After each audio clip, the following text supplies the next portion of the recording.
Eclesiastes 12, versículos 12 e 13, diz assim: além do mais, meu filho, leve em conta o seguinte: não há limite para fazer livros, e o muito estudar é enfado da carne. De tudo que se ouviu, a conclusão é esta: tema a Deus e guarde os seus mandamentos, porque isso é o dever de cada pessoa. Amém? Olhe para mim, por favor. Essas palavras foram ditas por Salomão. Há pessoas que acreditam que esse livro não foi escrito por Salomão, mas eu acredito que sim. Até porque já no comecinho, já no primeiro capítulo, diz: filho de Davi, rei de Israel. Então é o sábio Salomão, sim, quem escreveu essas palavras. E a gente está lendo o final. Eu quero comentar um pouco do que ele fala nos capítulos anteriores, para a gente chegar nessa conclusão aqui e falar um pouco de quem foi esse homem, Salomão. Salomão, por promessa de Deus, foi o filho que herdou o trono que era de Davi, seu pai. Poderia ter sido outros filhos, mas Deus assim o quis, assim o fez e colocou Salomão em seu lugar no trono. Davi, antes de morrer, dá conselhos ao seu filho. Davi já tinha dado exemplo em vida, alguns exemplos não tão bons, já preguei aqui, mas não é o assunto hoje. Davi fracassou em uma área da sua vida e fracassou terrivelmente, que foi como pai.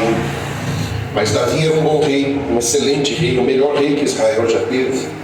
Davi era um adorador, apaixonado, devoto, um homem cheio de devoção ao seu Deus. E Davi deu conselhos ao seu filho antes de morrer, para que ele fosse homem, para que ele fosse corajoso e guardasse os preceitos do Senhor. Amém, igreja? Então Salomão assume o trono e ele vai ser fiel por um tempo. Ele vai andar nos conselhos de seu pai, nos preceitos do Deus de seu pai. Ele vai ser esse homem fiel por um bom tempo. Mas Salomão, entre outras coisas, ele tinha uma fraqueza. Salomão era mulherengo. Salomão, ele tinha uma queda muito fácil. Ele era um amante constante, permanente. E ele, na sua juventude, no ápice da sua virilidade, ele teve muitas mulheres. Muitas mulheres. Que isso, bispo? Falar disso hoje, no domingo? É a Bíblia. A Bíblia diz que Salomão, ele teve 700 mulheres e 300 concubinas. 1000 mulheres. Ele foi amante de 1000 mulheres. Então Salomão, nessa sua fraqueza, nessa sua tendência, nessa sua inclinação, ele começou a se perder, porque ele casou com algumas dessas mulheres por conveniência política, para poder fazer aliança com outros reis de outros reinos. Então essa aliança era feita por meio de casamento, filha do rei tal, filha do outro rei tal. Então Salomão se envolveu com muitas mulheres também por causa disso. Só que uma das ordens de Deus era para que nenhum hebreu casasse com mulher estrangeira. Era uma ordem de Deus. E ele se envolveu com mulheres pagãs, mulheres politeístas, ou seja, que tinham vários deuses. Todo esse paganismo, toda essa idolatria começou a entrar para dentro de Israel. Salomão, ele deu uma desviada ali, numa altura da sua vida, e ele começou a andar longe de Deus. Ele se tornou um homem rebelde. Está dando para entender direitinho até aqui? Só que toda essa andança para longe de Deus, primeiro com Deus, depois longe de Deus, dos caminhos de Deus, foi trazendo para ele experiência por meio da sabedoria que Deus lhe deu, e experiência também por meio da experiência vivida. Muita coisa que ele fez, e ele vai chegar no fim da sua vida, na sua velhice, e ele vai então dar o seu depoimento. E aí a gente vai encontrar isso no livro de Provérbios, livro de Eclesiastes. Ele parece ser um livro muito pessimista. Se você começa a ler, ele vai dizer: vaidade é tudo vaidade. A vida é uma vaidade, o trabalho é uma vaidade, e você vai vendo, vai falando, meu Deus, que homem desanimado da vida, nada presta, nada é bom, tudo é ruim. Mas ele encerra esse livro com isso que a gente acabou de ler aqui. De tudo que ele vem falando, Salomão provou de muitas coisas. Já vou falar disso com você. Mas de tudo que ele provou, viu, experimentou na sua vida, ele fecha o livro dizendo, olha, o resumo de tudo. Essa aqui é a cereja do bolo de todo esse livro. O resumo de tudo, o sentido da vida, é esse: tema a Deus. Diga glória a Deus. Você não está ouvindo da boca de um homem que não sabe das coisas. Ele sabia, repito, sabia porque tinha sabedoria de Deus nele, que Deus lhe deu. E sabia também porque se atreveu a experimentar, a beber todas as taças de prazeres e delícias que o mundo oferece. Então ele sabia o que ele estava dizendo. Então Salomão, ele vai falar de todas as buscas que ele fez, de tudo que ele aprendeu, de tudo que ele conheceu, e ele vai trazer no livro. E Salomão, por exemplo, ele buscou, uma das formas que ele buscou foi no trabalho. Se você ler o livro, você vai ver Salomão falando que ele teve muitos empreendimentos na sua vida. Ele construiu cidades, pontes, vias, ruas, estradas. Ele construiu palácios, ele construiu muita coisa, ele se envolveu no trabalho. E ele vai dizer, no trabalho não dá o sentido da vida. Está tudo aqui em Eclesiastes, eu estou resumindo para vocês. Amém, igreja? Então ele buscou no trabalho. E ele chega à conclusão, uma vaidade, você querer encontrar no trabalho sentido para a sua vida. Ele não está diminuindo o valor do trabalho, ele não está desmerecendo o trabalho, muito pelo contrário, a Bíblia exalta o trabalho. O trabalho é algo que foi instituído por Deus, já preguei isso aqui também. O trabalho não é obra de homem, não é obra de nenhuma instituição humana. O trabalho lá no Éden, Deus instituiu quando entrega o jardim para Adão e fala para ele cultivar aquele jardim. Então não está desmerecendo o valor do trabalho, tem, mas ele está dizendo o seguinte: não adianta você querer encontrar no trabalho o sentido da vida. E tem gente fazendo isso. Tem gente que trabalha a minha paixão, trabalha a minha vida, e eu trabalho. É o chamado na língua inglesa workaholic, é aquele que trabalha desesperadamente, avidamente, porque se tirar aquilo dele, ele morre. Mas mesmo com aquilo, ele está morrendo e não percebe. Se tirar, ele morre, e se não tirar, ele está morrendo, mas não se dá conta, porque ele faz daquilo o sentido da sua vida. E o sábio Salomão vai dizer, não, no trabalho não, você não vai encontrar, é vaidade você pensar dessa forma. Está claro para vocês até aqui, igreja? É vaidade você pensar dessa maneira, que o trabalho vai dar sentido para a sua vida, e o trabalho é tudo. Não, eu fiz isso, eu empreendi, eu construí, eu iniciei, eu concluí, eu fiz. Salomão expandiu o seu reino muito mais do que o seu pai. Fez muita coisa, mas vai chegar nessa altura da vida, ele vai dizer, não, o trabalho não é o sentido da vida, não. Vaidade, se você pensar dessa forma. Salomão provou do luxo. Salomão era meio que megalomaníaco, tudo para ele tinha que ser grande, tudo tinha que ser mega, tudo tinha que ser... E ele tinha recurso para isso. Então ele se entregou à luxúria, ele viveu uma vida de uma pompa tremenda. Tudo era muito luxuoso. A Bíblia vai dizer que nos tempos de Salomão, a prata era tratada como qualquer coisa. Ela não tinha tanto valor,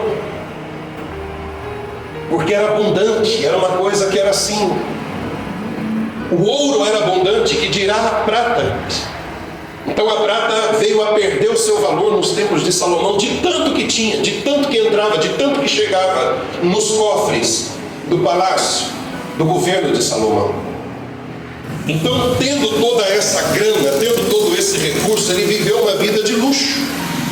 De luxo. Mas ele vai dizer, vaidade. Não está aí o sentido da vida, e eu posso falar, eu vivi isso. Salomão vai dizer, e não encontrei aí o sentido da vida. não encontrei aí as bases para a vida, nem no trabalho, nem no luxo. Salomão foi procurar nos prazeres, na bebida. Salomão se entregou, como eu falei, ele teve as suas amantes, centenas de mulheres. A Bíblia chega a numerar 1000. Então ele foi um homem que provou de tudo, diversões, prazeres carnais. E ele vai dizer: vaidade, tudo é vaidade, tudo isso é vaidade. Salomão experimentou o conhecimento. Salomão, sábio, porque Deus o fez sábio. Salomão se envolveu nessa de escrever. Escreveu, a gente tem na Bíblia pelo menos 3 livros: Provérbios, Cantares e Eclesiastes, escrito por Salomão. E eu tenho certeza que na época dele teve muitos escritos de Salomão que se perderam, que não estão na Bíblia, não fazem parte da Bíblia. Então Salomão, ele sabe o que é conhecimento. Ele se enveredou por esse caminho. Ele escreveu a respeito. Ele ensina sobre a sabedoria. Ele ensina sobre o conhecimento. E ele vai dizer: é vaidade. A razão, o sentido da vida não está nisso. E ele vai vindo para o final do livro onde a gente chegou aqui. Mas olha que interessante, lá no versículo 12,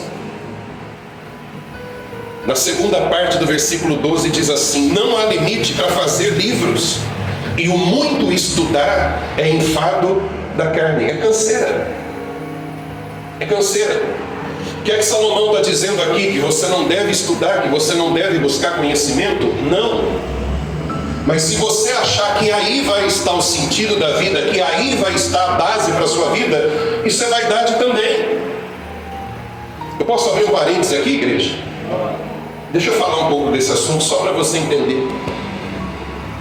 Ao longo das eras, ao longo das gerações, muita gente já se aventurou, entre eles principalmente filósofos, a trazer para as pessoas um sentido para a vida, uma lição, uma linha de pensamento, uma corrente filosófica aí dizendo: é isso aqui, ó, é isso aqui o sentido da vida, é para isso aqui que você existe.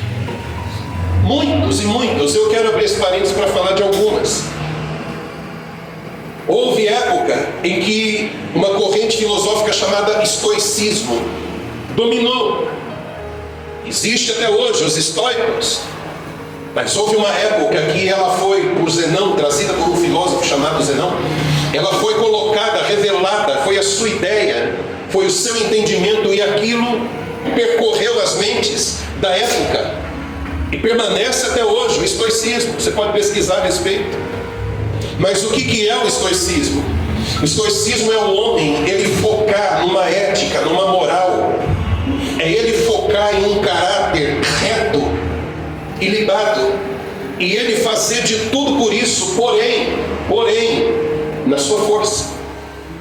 Sem a graça de Deus, sem o auxílio de Deus, é aquela pessoa que, trincando os dentes, vai dizer: eu tenho que ser bom, eu tenho que ser correto, e vai dormir e acorda com isso: eu tenho que ser bom, tenho que ser correto, tenho que ser bom, tenho que ser correto. E ele vai ali. Só que, gente, carne é carne. Se não for pelo Espírito de Deus, você pode se esforçar por ser bom, você pode tentar produzir santidade por si próprio. Você consegue? Eu te dou algumas horas para você continuar. Algumas horas, não vou dizer dias, não, para não dizer minutos, em que pela força você vai conseguir ser bom ou santo. Minutos eu arriscaria dizer. Então o estoicismo pregava isso, essa ética, essa moral, só que tudo ali na base desse autocontrole, como se o homem pudesse se autocontrolar. E isso até hoje tem muita gente que vai defender isso, é essa linha de pensamento: isso aqui é o correto, Essa é a minha meta de vida, foi isso que eu abracei. É por isso que a Bíblia está dizendo, olha, livros não vão faltar, e você pode estudar todos eles, você pode estudar todos os filósofos, você pode estudar todas as mentes brilhantes. Vai ser um cansaço, uma canseira, um enfado para você, e você vai ver que tudo é vaidade. Está dando para entender, igreja? Houve o ascetismo, outra coisa também que foi muito forte durante um período. Os ascetas eram pessoas que buscavam a santificação, a aproximação de Deus, uma espiritualidade elevada. De que forma? Reprimindo a sua carne. Se o estoicismo visava a ética e a moral, o ascetismo buscava a espiritualidade, parecidos até. Ali tinha gente então que se autoflagelava, judiava do seu corpo, jejuns que levavam o corpo ao sofrimento, práticas religiosas naquela crença de que aquilo o aperfeiçoaria, o levaria para mais perto de Deus, aquilo o tornaria mais santo, mais aceitável por Deus. Então entraram de cabeça nisso daqui. Uma vida monástica e exageradamente austera contra si mesmo, o seu próprio corpo, com o pensamento de que isso levaria para mais perto de Deus. Essa era uma linha de pensamento. Houve o hedonismo. Posso continuar falando, igreja? Estou dando exemplos aqui para você, para explicar o versículo que nós acabamos de ler. O hedonismo era a busca pelo prazer. O sentido da vida é você buscar o prazer. E aqui, ao contrário tanto do estoicismo quanto do ascetismo, era que a pessoa era livre para fazer o que dava na cabeça. Siga o seu coração, faz o que você gosta e ninguém pode te recriminar. Não há nada absoluto, não há valores absolutos, não há preceitos, não há juízo de Deus, não há lei, não há nada. Você é livre, entregue-se aos prazeres, porque o sentido da vida é isso. Então você quer fazer, vai e faça, pronto. Isso é livre. Houve um poeta brasileiro que escreveu na sua letra: faça o que tu queres, pois é tudo da lei. Então esse era o pensamento, e muita gente abraçou. Então eu posso fazer o que eu quiser e ninguém tem nada a ver com isso. Não há princípios, não há valores, não há ética, não há moral, não há religião, não há nada que possa me colocar limites. Eu tenho que buscar o meu prazer. Meu coração mandou, eu vou e faço. Então esse era o pensamento. E outros, você vai encontrar o epicurismo. Paulo fala sobre isso. O epicurismo era o hedonismo piorado, porque além de incentivar as pessoas a buscarem o prazer como meta, como objetivo, ele tinha um apelo sexual, a depravação moral. Então pregava isso, ensinava isso para as pessoas. Essa corrente filosófica dizia: vá, se deite com quantos, com quem, com o que você quiser. Faz o que a sua carne pede, alimente a sua carne. Então, além de falar do prazer como sentido da vida, ainda tinha um apelo sexual, a imoralidade sexual. Isso foi pregado, disseminado, fomentado na cabeça das pessoas. Livros foram escritos, você tem acesso a eles até hoje. É por isso que ele está dizendo aqui: você estudar, você querer buscar nos livros o sentido da vida, é isso que você vai encontrar. São esses conselhos, são essas linhas de pensamento que você vai achar. Então, muito estudar, você vai estudar. Qual será o sentido da vida? Deixa eu ouvir tal filósofo. Qual é o sentido da vida? Deixa eu ouvir o que diz tal pensador. Qual é o sentido da vida? Deixa eu ver o que diz tal crença. Você vai se cansar. E você não vai encontrar. Vamos ler de novo o final do versículo 12. Não há limite para fazer livros, e o muito estudar é enfado da carne. Mas recentemente, igreja, poucos séculos atrás, apareceu o iluminismo. O que é o iluminismo? É o homem entender que ele é inteligente, ele tem a razão, sua razão, ele é racional, e isso está certo. Ele é um ser racional. Mas o iluminismo vai dizer: você não precisa de fé, você não precisa de Deus, você não precisa de religião. Você, com a sua razão, é mais do que suficiente. Você pode tomar suas decisões, ou seja, colocou o homem no centro. O homem pode viver muito bem sem Deus. Ele é um ser pensante, ele é um ser inteligente. Ele pode pensar, raciocinar, chegar numa conclusão, tomar uma decisão. Coloque Deus na lateral, coloque Deus de escanteio. Isso é iluminismo. O homem ser o senhor de si mesmo. E é por isso que Salomão está dizendo: você pode buscar em todas essas coisas, em todos os livros. Você pode querer entrar na mente dos grandes pensadores, porque eles escreviam, igreja. Eles escreviam, e esses escritos se multiplicavam até se tornar uma regra de fé para as pessoas, ou a base da sua vida. Está dando para entender direitinho, igreja? Hoje não é diferente. Não existe ismo que possa te apontar o sentido da vida. Eu abracei o catolicismo, encontrei o sentido da vida. Esquece. Eu abracei o evangelicalismo. Esquece. Não é o que a cartilha da religião te traz que vai dar sentido para a sua vida. Se você não temer a Deus. Amém, igreja? É isso que ele vai dizer aqui. Então esse homem que ele vem discorrendo todo o livro de Eclesiastes, dizendo: o sentido da vida não está aqui, o sentido da vida não está ali, o sentido da vida não está lá, o sentido da vida não está nos livros, você não vai achar neles. Pode vasculhar, pode procurar o que Epicuro disse, o que Zenão disse, o que esse disse, o que o outro disse, o que Platão disse, o que Aristóteles disse. Você pode procurar nos livros, você não vai achar. E ele vai dizer: eu vou falar para você onde está o sentido da vida. Eu vou falar para você: o resumo da vida está em um único ponto.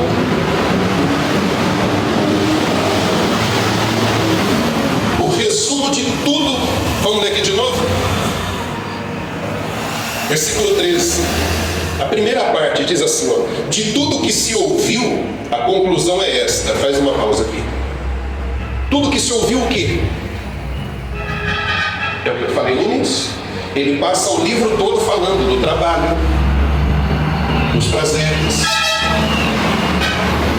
das mulheres. Ele passa o livro falando que tudo é uma vaidade, e no sentido da vida não está aí. Aí ele chega no final dizendo: de tudo que foi dito, de tudo que eu venho falando até agora, e de tudo que os grandes pensadores disseram, porque ele já falou dos livros, o resumo é esse daqui. E diz aí: tema a Deus e guarde os seus mandamentos, porque isso é o dever de cada pessoa. Igreja, se não houver temor de Deus no meu e no seu coração, a gente vai ficar batendo cabeça aqui e ali, tentando encontrar realização aqui e ali, o sentido da vida aqui e ali, e a gente vai obedecer um por um tempo. Talvez você já fez isso. Você buscou a Deus nos conselhos das pessoas, você buscou a Deus nas religiões, tantas. Quem sabe tem gente aqui que já passou por 1, 2, 3, 10, e você não encontrou. Tem gente na minha família que passa por isso.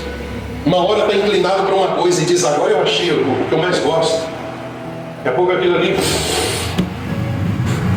já está revoltado com aquilo. Cansei.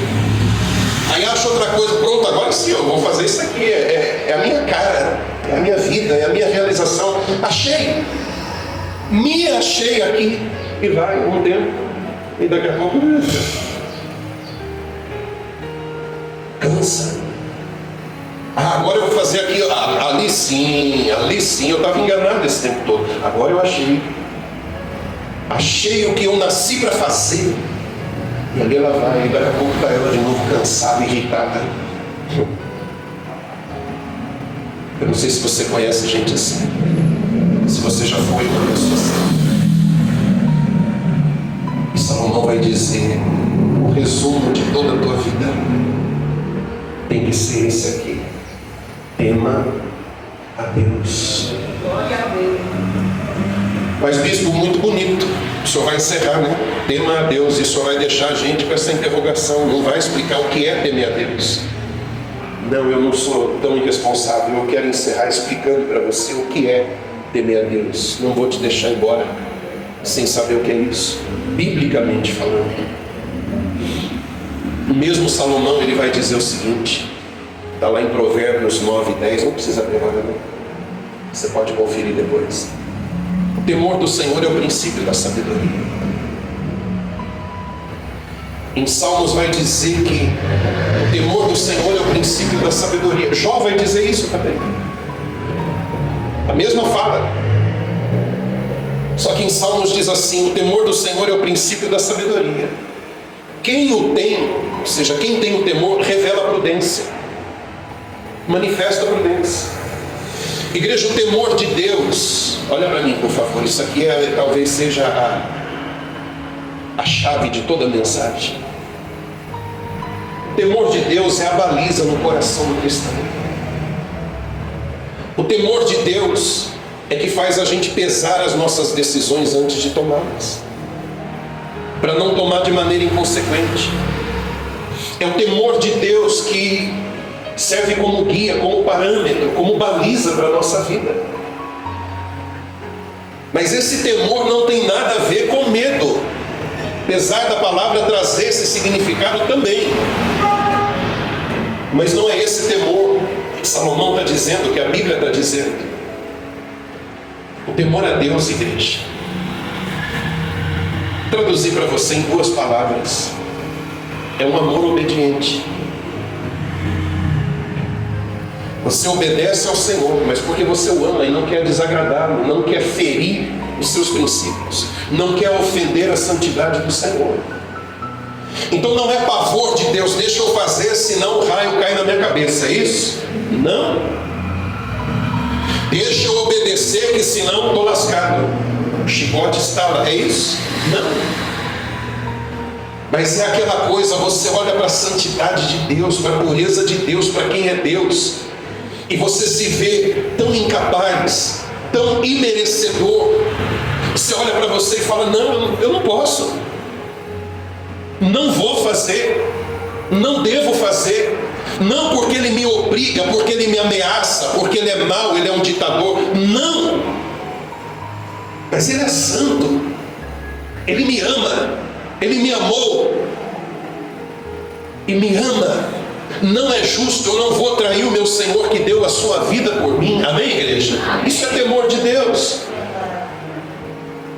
Então aquele que tem o temor de Deus vai ter as suas decisões todas ponderadas. Até aqui eu posso, além dali eu não vou. Porque talvez alguém pergunte: mas por quê? E a resposta está dentro de você: eu temo a Deus, só por isso. Ah, deixa de ser besta, que bobeira. O hedonismo. Você é livre, faz o que está no teu coração, faz o que está na tua cabeça, vai e faz. E você diz: não. Ah, a sua religião não deixa, né? Seu Deus vai ficar bravo, né? Não tem nada a ver com isso. Eu não quero, eu não vou. Eu tenho uma aliança, eu tenho um compromisso. Não tem a ver com chicote, não tem a ver com o cetro de um ditador apontado para mim. Tem a ver com o que ele é e representa para mim. Eu amo e eu vou obedecê-lo. Isso é temor a Deus. Isso é temor a Deus. O pregador, já estou encerrando, tá? Sei que eu já falei isso antes. Um pregador famoso, acho que do século 16, mulheres chegaram para ele, viram, o conheceram, sabendo da sua fé, e disseram para ele: eu posso fazer o que eu quiser, eu posso beber, eu posso dançar, eu posso frequentar lugares, eu posso mentir, eu posso roubar, eu posso fazer o que eu quiser. Você não, pastor, você não pode. Eu posso realizar todos os meus desejos. Você não pode, pastor. E ele respondeu: posso. Também posso. A diferença entre mim e você é que eu não quero fazer. Diga glória a Deus. Então, quando há temor de Deus no coração, até os nossos desejos são mexidos. Aquilo que ontem você queria tanto, hoje você não quer mais. Os nossos desejos são aperfeiçoados. Os nossos desejos são tocados e redimidos e modificados dentro de nós. Tem coisa que antes você fazia, não precisava convidar 2 vezes. Aliás, você puxava a fila, você era o primeirão, a primeirona. E hoje nem te ocorre, nem se pagar você faz. É por medo? Não. Até os seus desejos foram mexidos. É como se Deus entrasse lá no teu coração com a mão e fizesse isso. Até as nossas vontades são ajustadas por Deus. Isso é temor a Deus. Então esse pregador, ele diz: poder eu posso, igualzinho a você. Igreja, quem pode me impedir de sair agora e entrar num bar e encher a minha cara? Vai descer anjo do céu? Quem pode impedir você de sair aqui agora como um hedonista, como um epicureu, e fazer, se entregar a todos os prazeres? Ninguém impede a gente de fazer isso. A questão é, porque temos o temor de Deus em nós, a gente não vai fazer isso. A gente não quer fazer isso. Então, se você carrega o temor de Deus, você achou o sentido da vida.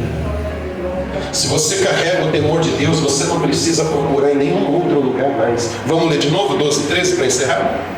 Além do mais, meu filho, leve em conta o seguinte: não há limite para fazer livros, ou seja, pode buscar nos livros, escrever livros, e o muito estudar é enfado da carne. De tudo que se ouviu, de tudo que você recebeu de ensinamento, até mesmo do próprio Salomão, de tudo que se ouviu, a conclusão é esta: tema a Deus e guarde os seus mandamentos, porque isto é o dever de cada pessoa. Amém, igreja? Amém. Ficou claro para você? Salomão está dizendo o seguinte: aqui está a cereja do bolo, aqui está a chave de tudo, aqui está o que você deve fazer. Faça isso. Faça isso. Talvez na sua idade você já bateu em muita porta, já frequentou muito lugar, já quis achar, quis encontrar. Até na religião evangélica você quis encontrar e achou que encontrou.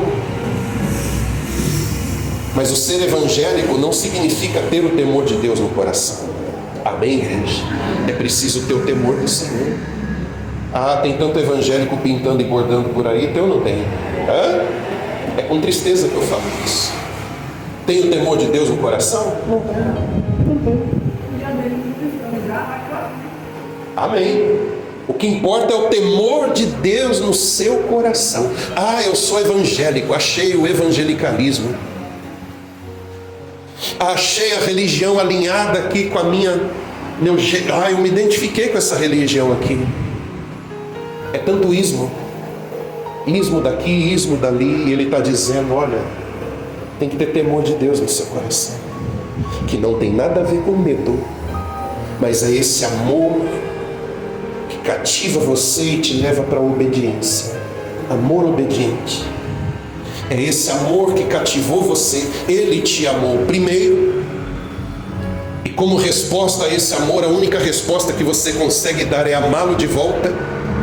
E esse amor, Paulo disse isso. Paulo disse: eu sou prisioneiro de Cristo. E quando foi que Cristo amarrou ele? Nunca. Quando foi que Cristo obrigou a ele? Sou prisioneiro de Cristo. Eu me tornei, eu me fiz, eu me entreguei. A minha vida é essa: viver é Cristo, morrer nunca. Eu quero orar agora, igreja. Eu não estou aqui para pregar uma religião, eu não estou aqui para trazer um ismo para você seguir, eu não estou aqui para trazer uma ideia nova, não, nada disso. Eu estou aqui para pregar o bom evangelho, a boa palavra de Deus, a boa nova para você. E eu quero que você tenha esse temor no seu coração. Diga glória a Deus. Que o seu amor por Ele te leve cativo. Amor, parece contradição que eu estou dizendo, né? Como é por amor se o Senhor está falando cativo? mas é cativado pelo amor. Parece um paradoxo.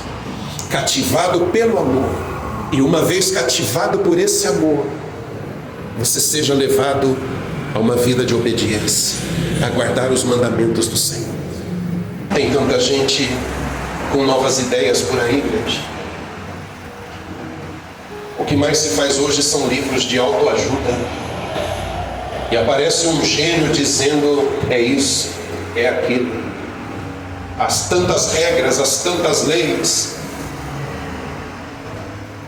os tantos, a chave disso, a chave daquilo outro. É tanta chave. E a gente vai mergulhando. O segredo de tudo é temer a Deus. Feche os seus olhos, vamos orar. Em nome de Jesus. Pai, em nome do Senhor.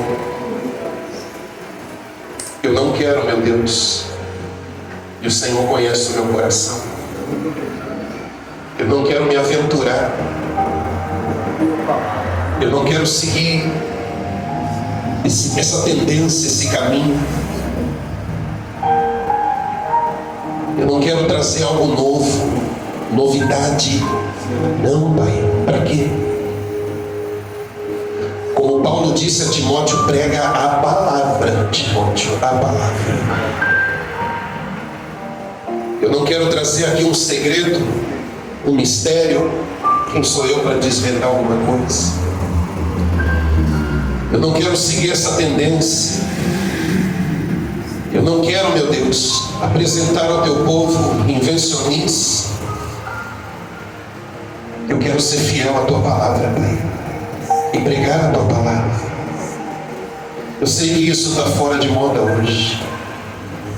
Hoje o bacana é trazer novidade. Hoje o que é bonito é encantar os olhos. Hoje o que é bonito é tornar a igreja bem parecida com o mundo, igualzinho, para atrair. Mas eu prefiro ficar com a palavra, Pai. Eu prefiro ensinar o teu povo a temer a Deus.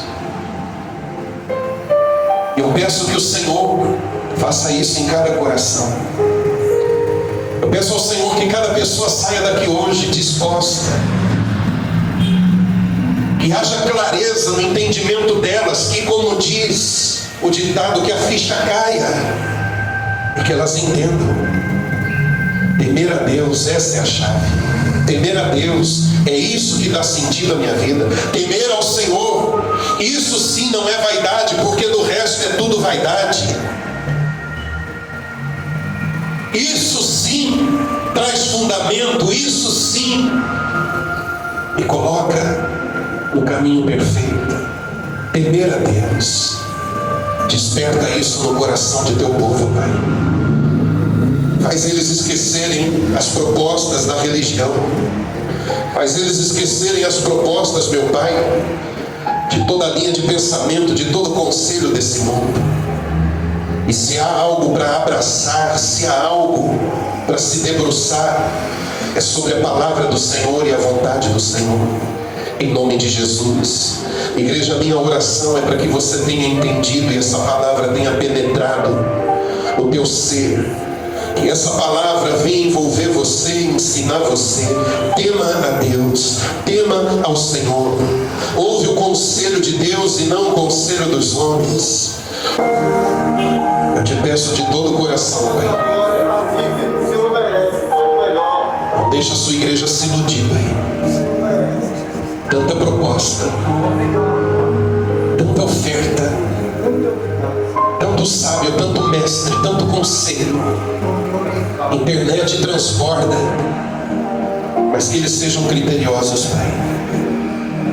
Que eles saibam bem para quem vão inclinar os seus ouvidos. E o mais triste é ver a igreja se assemelhando, onde o culto já não é mais para o Senhor, onde a palavra é batizada, adulterada, para não dizer prostituída, violentam, vilipendiam a palavra do Senhor para se tornar atrativo. E onde está o temor do Senhor? Onde está o temor e a obediência aos seus mandamentos? Onde está o fervor espiritual, a devoção? Restaura, resgata isso, Pai, em nosso coração. Como diz a letra que cantamos, eu quero fazer valer Tua palavra em mim. Eu quero ser farol para este mundo, para esta geração. Eu quero sim ser luz, como o Senhor disse, sal da terra. Mas a gente não vai fazer nada disso, a gente não vai produzir nada para o Teu reino se a gente bebe de todas as fontes, mas não temem ao Senhor. Nos ajude, Pai. Ajude esse miserável pecador na sua missão de levar a palavra.